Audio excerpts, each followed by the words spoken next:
I am Dr. Ahmed Ergin. I'm an endocrinologist, a metabolism expert, and a diabetes specialist. So let's dive into why it is so freaking hard to lose this damn belly fat. Now, number one, the belly fat is actually a hormonal gland. Yeah, you heard it right.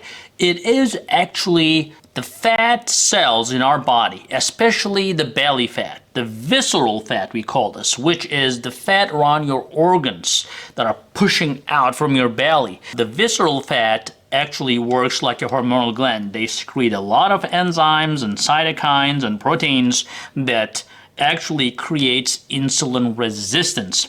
They actually protect themselves, especially in that area where you are doing everything you can, but that belly fat, once you develop that fat, well, it will go, but I'll tell you that. But it is very hard to remove that fat because it is protecting itself with a lot of cytokines. So the best way to avoid or best way to prevent that problem would be not to gain belly fat. We'll talk about that in a second, but I'm telling you that the belly fat is a hormonal gland that protects itself. That's number one. Number two, well, we all kind of like the sweets and the alcohol, right? So the social gatherings, the parties, the birthdays, and this day, that day, all sorts of holidays. We are always subject to, making this hard decision about eating, not eating, drinking, not drinking. It is a difficult decision and it's surrounding us everywhere.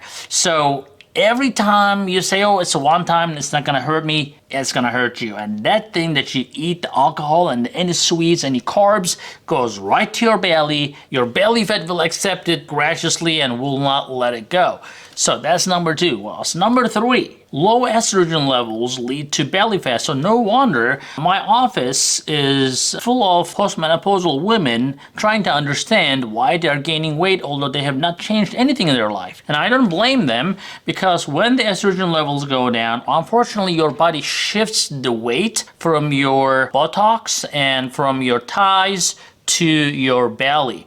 And sometimes the hormone replacement helps, but most of the time, even when you take hormone replacement, most women will see an increase in the size of their abdominal area due to change in their life. And number four, the diet only will not get rid of the belly fat. You have to exercise. Now, a lot of people have tons of exercise excuses not to do exercise, right? But you have to. If you're not doing cardio, if you're not getting your heart rate up to 120, 130 for at least 30 minutes to an hour, that belly fat is not going to go away. So yes, you have to diet right, avoid all the bad carbohydrates, the sweets, the alcohol, but at the same time, you have to learn to make a priority to exercise every day, and especially cardiac exercise, to get rid of the belly fat. Now, number five is the cortisol. Now, cortisol is a stress hormone and unfortunately makes fat cells thrive, especially in that visceral area,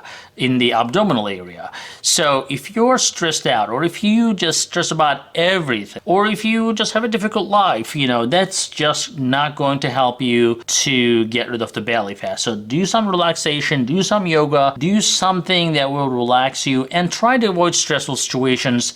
That will definitely help you in the long run to avoid that belly fat. Well, number six, sometimes you cannot really beat genetics, or actually pretty much never. You cannot beat your genetics. So if your mom was an apple-shaped person, if people in your family have significant abdominal obesity, sometimes it's just in your genes.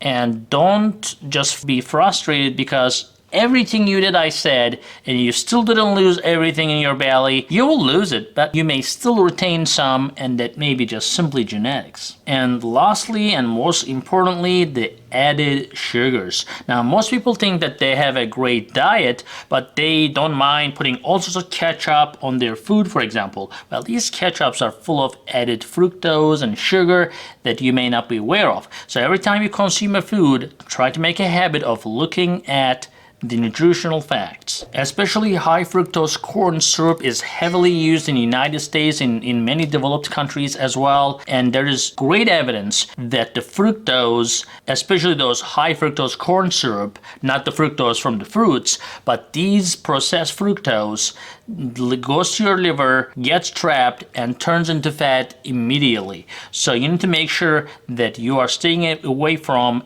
everything that is processed that gets on your table. So guys, I hope this helps, and I hope you like this video. Give a thumbs up, share, and we'll see you in the next video.